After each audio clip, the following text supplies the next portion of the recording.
Allez, c'est parti pour un nouveau vlog créatif. Donc je vous prends avec moi pendant une semaine pour partager avec vous tous mes petits bonheurs créatifs en dehors de mon travail à l'atelier. En général, c'est ce que j'aime bien faire. J'aime bien réussir à partager avec vous ces petits moments que je trouve dans la journée pour être plus créative, ou en tout cas pour être créative tout simplement. Donc que ce soit pour faire de la couture, de la broderie, de la peinture, du tricot, de la cuisine, de la décoration. En fait, toutes les petites activités qui me procurent beaucoup de satisfaction, beaucoup de joie, et toutes les activités qui sont très créatives et qui peuvent potentiellement vous inspirer vous aussi à être plus créatif à la maison, ou en tout cas à conserver cet élan créatif qui vous anime et qui brûle en vous à chaque saison. Alors aujourd'hui on est mercredi, donc je vous retrouverai tous les jours jusqu'à mercredi prochain. Je suis aujourd'hui en train de préparer des commandes pour la vente de vide atelier que j'ai organisé il y a quelques jours avec mes abonnés à la newsletter. J'avais pas mal parlé de ça sur les réseaux sociaux, notamment sur Instagram. Donc si vous ne le savez pas, moi je suis fileuse de perles de verre, c'est mon métier de cœur. Et donc je suis devenue par la force des choses créatrice de bijoux. Donc je vous propose sur la boutique de l'atelier des bijoux qui sont fabriqués par mes soins, et donc à partir des perles de verre que je fabrique. Il y a aussi une question qui revient assez souvent, c'est comment je m'appelle. Donc je m'appelle Nathalie, et ici c'est un peu la chaîne de l'atelier, mais c'est une chaîne surtout dans laquelle j'aime partager mon élan créatif. Donc j'aime bien vous partager parfois des moments à l'atelier, comment je travaille le verre, parce que ça intrigue énormément. Mais j'aime aussi beaucoup partager avec vous finalement tout ce qui fait partie du quotidien, de la créativité. Voilà, c'est l'amour de la maison, l'amour des saisons, c'est tout ça que j'aime partager avec vous ici. Voilà, c'est tout pour cette introduction. J'ai assez parlé je crois. Je vais m'atteler à préparer mes commandes pour envoyer à mes clientes leur paquet le plus rapidement possible, c'est ma priorité. Et ensuite je vais aller à la poste pour les déposer tout de suite. Ce qui finalisera ma to-do list du jour. Et ensuite je vais aller prendre l'air parce qu'en ce moment j'en ai vraiment besoin. Et comme il fait très beau, c'est le moment parfait pour aller cueillir des orties. Je vais vous expliquer pourquoi. J'ai un petit projet en teinture végétale et je vous raconte tout un petit peu plus tard. Allez, c'est parti, je m'y mets. Alors c'est comme ça que je procède quand je fais mes commandes. Je vais pas à la poste tous les jours bien évidemment, donc je rassemble un peu les commandes. Je les prépare, je prépare les bijoux qui sont associés aux commandes. Ensuite je mets le packaging qui me permet d'envoyer mes bijoux et de garantir en fait une bonne protection de mes bijoux lors du transport. Ensuite, en fonction de la commande, j'ajoute en général toujours un petit cadeau, et depuis quelques temps, moi j'aime beaucoup offrir un petit quartz rose parce que c'est le symbole de l'amour et j'aime bien envoyer beaucoup d'amour à mes petites clientes. Donc je prépare ça. Je vérifie toujours que j'ai le bon nombre de petits supports cartonnés pour pouvoir mettre les boucles d'oreilles. Quand il y a des boucles d'oreilles qui nécessitent des petites puces pour sécuriser le port de la boucle d'oreille, je vérifie bien que j'ai bien tout mis. Ensuite, j'ajoute toujours un petit peu de papier de soie pour bien caler les bijoux, pour être sûr qu'il n'y ait pas de frottement, qu'ils ne soient pas abîmés. Et puis ensuite, je mets chaque commande dans leur boîte cartonnée et c'est prêt à l'envoi. Je vous reprends rapidement à propos du papier de soie que je mets dans les colis.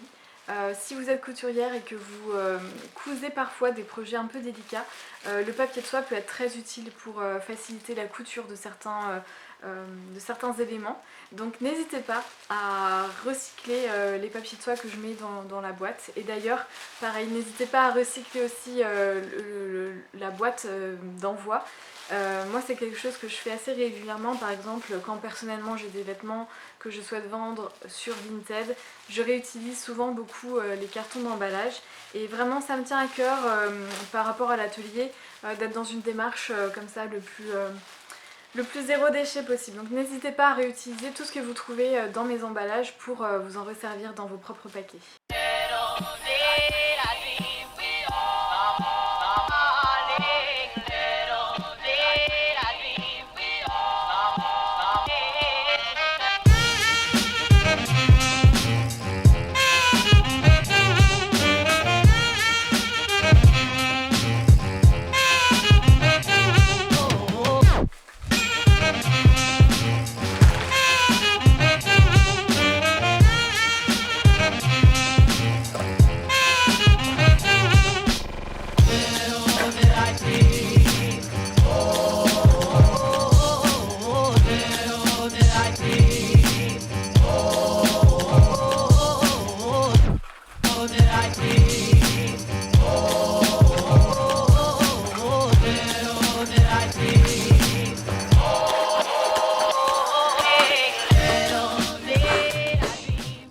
J'ai terminé de préparer mes commandes.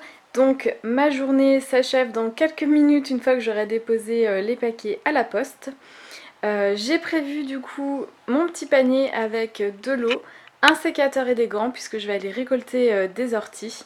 Il fait un temps magnifique dehors donc j'ai très hâte d'aller en profiter pour terminer cette fin de journée. Puis après j'aurai encore un petit peu de travail mais ça peut attendre la fin de la journée. Je vais aller m'enfoncer un petit peu derrière au fond là-bas dans la forêt pour aller récolter mes orties. Comme vous pouvez le voir, le printemps s'est bien installé. Juste en face de chez moi, il y a ces beaux arbres. Ils ont retrouvé tout leur feuillage, c'est magnifique. Ça cache toutes les habitations d'en face. Et ça, vraiment, ça nous donne l'impression qu'on est tranquille à la maison. On a vu sur les arbres, c'est trop appréciable. Et puis là, il y a un grand soleil qui se lève, donc je vais vite me dépêcher d'y aller.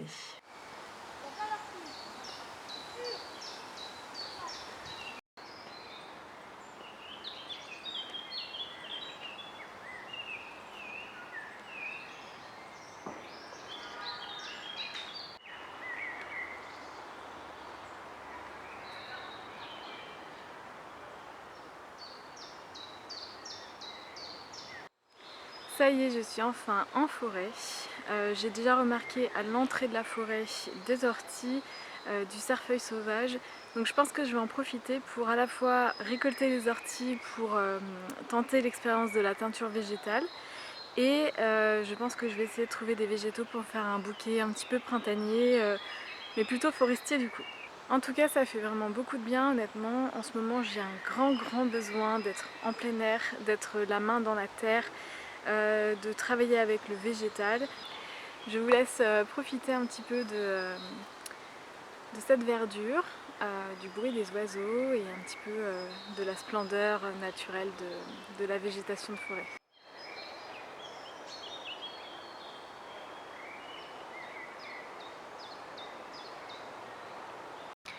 Je me suis un petit peu accroupie pour profiter un petit peu des odeurs, des bruits de la nature, des oiseaux qui chantent et surtout profiter de ce petit temps en nature. En étant en ville, ce que je disais pour me ressourcer, c'est vraiment voilà, ces petits stratagèmes, donc venir me balader déjà au maximum dans les espaces où il y a de la verdure, donc les parcs ou la forêt, puisque j'ai la chance quand même d'habiter à côté d'une forêt. Et puis c'est aussi après récolter des végétaux en nature et justement composer des bouquets de plantes sauvages, de tiges, de végétaux sauvages pour pouvoir rapporter un petit peu la nature à la maison.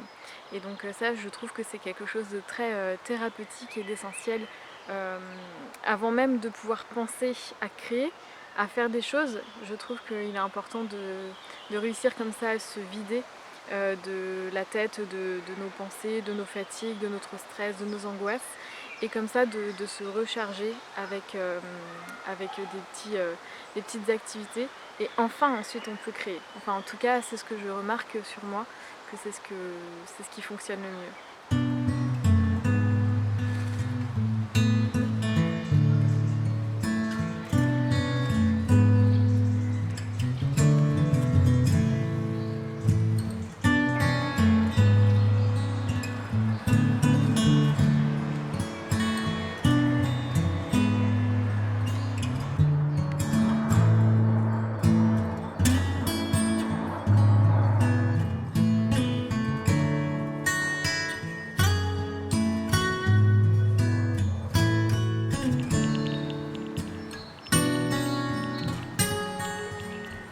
Donc là je suis vraiment à l'entrée de la forêt.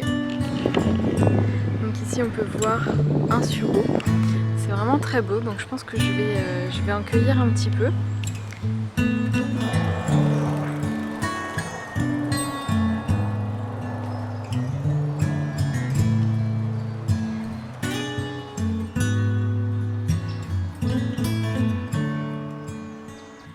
Voilà, je suis rentrée de forêt, donc j'ai mis tous mes végétaux dans un grand vase rempli d'eau pour les faire boire. Je pense que je m'occuperai d'assembler le bouquet demain.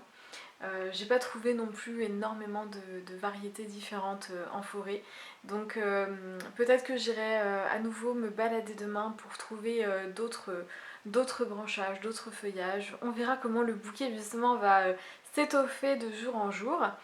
En tout cas là j'ai récolté quelques branches de sureau et je peux vous assurer que ça sent divinement bon. Franchement c'est une odeur qui est très douce, très sucrée et en même temps j'ai envie de dire un peu acidulée. Mais ça embaume pas tout l'espace, il faut vraiment s'approcher pour pouvoir sentir l'odeur. Et je m'attendais pas du tout à ça, donc je suis très contente. Donc voici ma petite cueillette d'ortie. Je les ai simplement rincées et puis je pense que je vais m'en occuper aussi demain pour pouvoir teindre le tissu.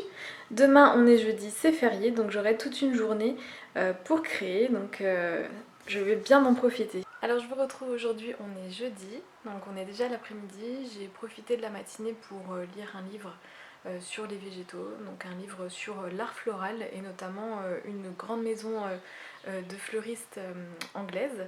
Donc c'était très inspirant et je l'ai terminé ce matin. Et puis du coup cet après-midi je vous retrouve pour faire l'assemblage du bouquet de tous les végétaux que j'ai pu cueillir hier en forêt.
Donc j'ai opté pour un bouquet tout simple comme ça où on met les tiges directement dans le vase. J'ai quand même travaillé avec des petits poquets de fleurs, donc par 3 ou par 2, de temps en temps une fleur par-ci par-là. J'avais pas beaucoup de contraste et de variété en récolte, donc du coup le bouquet c'est un bouquet vert et blanc. Très neutre en fait, très sobre, mais moi j'aime beaucoup. Ça rapporte quand même une petite touche de verdure dans la maison. Puis il y a les fleurs de sureau qui sentent super bon. Voilà, donc j'ai vraiment apprécié ce petit moment de détente et de créativité. J'espère que ça vous a plu aussi. D'ailleurs, je ne sais pas si vous avez remarqué, mais depuis quelques temps, on a adopté une petite plante, donc une fougère, je vais vous la montrer. On prend beaucoup de plaisir à la voir grandir et à s'en occuper. Alors j'ai prévu un autre pot pour la mettre un petit peu plus en valeur et lui donner un petit peu plus d'espace pour pouvoir s'étoffer. Mais j'aime beaucoup l'idée de la déposer comme ça sur un petit panier. Donc j'aimerais vraiment trouver une forme un petit peu plus large de pot pour pouvoir accueillir la fougère et la voir ensuite vraiment s'épanouir et puis retomber de chaque côté. Donc la fougère était vraiment en mauvais état.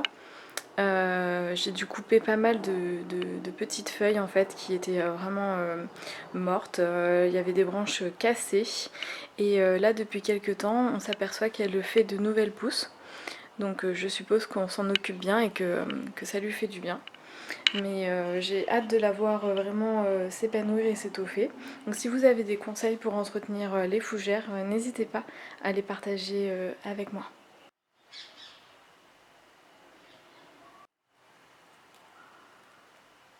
Et puis on a décidé aussi de se mettre un petit peu au jardinage avec le peu d'espace qu'on avait puisqu'on n'a pas de balcon et qu'on est en appartement. Mais du coup on a planté des salades et des tomates cerises et je pense qu'on va essayer de les faire grimper sur les balustrades. Donc on a des petites jardinières qui sont en attente et puis on va bricoler ça. C'est un petit meuble d'appoint, c'est pas vraiment esthétique, mais disons que ça fait l'affaire pour l'instant et puis on verra si ça fonctionne bien cette année, qu'on arrive à avoir quelque chose, et bien peut-être qu'on aménagera les choses un petit peu différemment, mais pour l'instant ça fait l'affaire. Alors j'ai cherché des informations sur la teinture à l'ortie, j'aurais dû le faire avant, mais je me suis sentie inspirée par les orties et le printemps, etc. Donc je me suis un petit peu précipitée, je pense, dans le sens où j'ai pas totalement tout ce qu'il me faut pour pouvoir faire ça. C'est-à-dire que il est conseillé d'utiliser du coup des récipients, par exemple un faitout en aluminium pour pouvoir avoir une couleur de teinture très lumineuse. Apparemment la teinture végétale réagit en fonction des matériaux qu'on va utiliser pour la réaliser. Et donc le résultat risque d'être différent si on utilise un récipient en inox ou en cuivre ou en aluminium. Et c'est vrai qu'on ne cuisine plus du tout avec des récipients en aluminium, c'est hyper dur à trouver. J'ai même regardé sur Amazon, on ne propose que des faitous en inox. Et j'ai regardé sur Vinted avant tout et c'est un petit peu devenu des œuvres de collection, des pièces de collection, vous savez, pour les amateurs de brocante. Et le seul faitout que j'ai trouvé il était à 40 €, donc non, je vais pas prendre ce faitout là. Par contre, j'ai le tissu, donc c'est un bout, c'est un bout de nappe, une nappe ancienne en fait dans un coton ancien. Ça se rapproche beaucoup, je trouve, de la texture des lins viscoses, des lins viscoses que l'on peut trouver actuellement dans le commerce pour les vêtements. J'aime beaucoup, sauf qu'il y a un petit peu moins de fluidité. Donc je vais utiliser cette chute pour pouvoir faire une combinaison pour un enfant, donc pour mon futur deuxième neveu qui va bientôt arriver. Et du coup j'avais envie de réaliser une teinture végétale sur ce tissu parce que je sais que ma belle-sœur elle aime beaucoup les couleurs un petit peu chaudes et un petit peu nature, etc. Donc je pense que ça pourrait beaucoup lui plaire. Une autre chose aussi que je n'ai pas totalement compris dans le processus de teinture végétale, c'est qu'apparemment il faut faire un mordant pour préparer le tissu. Et j'ai pas encore bien compris ce que ça signifiait, j'ai pas encore bien compris en quoi ça consistait. Donc je pense que je vais encore un petit peu faire mes petites recherches. Et puis comme tout en fait après je vais juste me lancer et tenter l'aventure pour voir ce que ça va donner. Et comme ça fera quand même une première expérience. Bon, finalement je tente quand même l'aventure en mini format, c'est-à-dire je vais faire une toute petite quantité de teinture pour tester. J'ai ce faitout là qui est donc émaillé, mais il a l'avantage d'être noir, donc je pense au moins comme ça ne l'abîmera pas. Et du coup je vais tester là-dessus, et puis comme de toute façon je dois teindre juste un petit coupon de tissu finalement pour un vêtement de bébé, je pense que ça ira bien. Bon, j'ai vu qu'il fallait à peu près 150 g d'ortie pour 1 litre d'eau. Donc c'est ce que je vais faire. J'ai remis mes gants de jardinage du coup parce que j'avais pas envie de me piquer. Et voilà. Bon, ben finalement il me restait tout ça, donc je pourrais peut-être en faire un deuxième, on verra. Alors, j'ai terminé de cuire les orties. Je peux vous assurer que ça sent vraiment très fort. Donc voilà ce que ça donne pour l'instant. Donc là il faut laisser reposer un petit peu les orties pendant quelques heures. Et on va vérifier la couleur. Donc là on est sur une couleur bien jaune. Et normalement dans les heures qui vont suivre, la couleur va foncer légèrement. Voilà, donc là J'ai mon tissu, je vais le retirer. C'est simplement en fait un petit test pour vérifier la coloration en fait et vérifier de comment ça évolue. Donc là c'est très clair et on peut voir que c'est même plutôt jaune. C'est un petit peu plus clair en vidéo contrairement à ce qui est en vrai, mais on voit déjà qu'il y a une différence.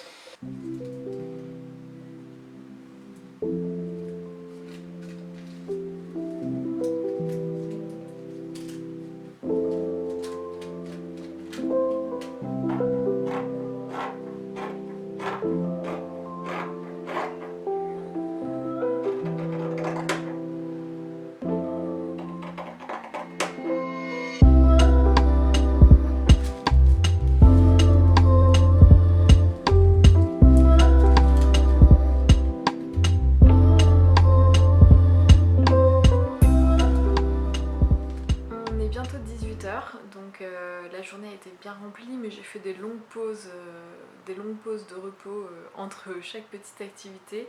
Je viens de découper le petit patron pour réaliser une petite barboteuse. Donc moi je l'ai simplement mise dans cette petite pochette. C'est la barboteuse des intemporels pour bébé que j'ai pu décalquer à partir du livre de ma mère. Donc ça a été assez rapide en fait de découper toutes les pièces. Donc c'est très rapide parce que déjà c'est petit et c'est pas compliqué à suivre les tracés. Donc il y a le dos, le devant qui se coupe du coup en double. Voilà, c'est hyper mignon. Et puis ensuite on a simplement deux parmentures, donc la parmenture du devant et la parmenture du dos. Hop. Et puis ensuite on a simplement les petites bandes pour la patte de boutonnage entre les jambes pour que ce soit plus pratique. Donc ce modèle j'ai déjà fait plusieurs fois, donc je commence à bien le connaître. Je sais que ça va pas me prendre très longtemps à coudre, mais je vais vraiment m'appliquer sur les finitions. J'aime beaucoup, voilà, je commence à avoir mes petites finitions personnelles on va dire sur ce modèle, donc je vous en parlerai plus dans les prochains podcasts créatifs ou bilan couture, ce genre de choses. Et puis ce qui me tarde maintenant de faire, c'est vraiment de teindre le tissu et d'avoir du coup un tissu coloré. Demain je travaille à l'atelier toute la journée, c'est une grosse journée de travail qui m'attend. Donc je ne sais pas si je me prendrai des petites pauses créatives puisque je serai déjà en train de travailler ma créativité à l'atelier. Donc on verra, en tout cas je vous emporte avec moi quand même pour partager ça avec vous. Donc,